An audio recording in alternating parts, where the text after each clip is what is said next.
Siamo qui per cercare di poter continuare questo ponte, di poter capire in primis le necessità che le persone che vivono qui hanno bisogno.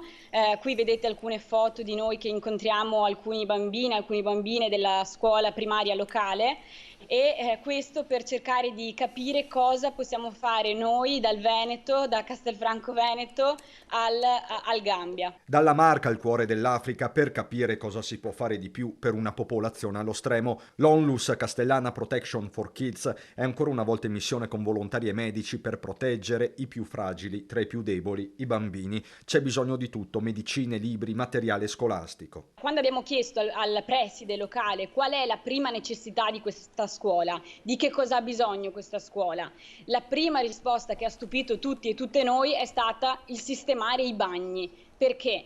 Perché dovete sapere che i bambini, se non hanno i bagni a posto, sono costretti ad andare nei campi a fare i loro bisogni e questo molto spesso comporta dei rischi grandissimi, perché è proprio nei campi che i bambini molto spesso qui sono vittime di abusi sessuali o di rapimenti per traffico di minori. Una realtà dura, con l'Onlus trevigiana impegnata a creare dei momenti di svago sportivi come delle corse, l'entusiasmo è tanto, ma manca persino l'acqua.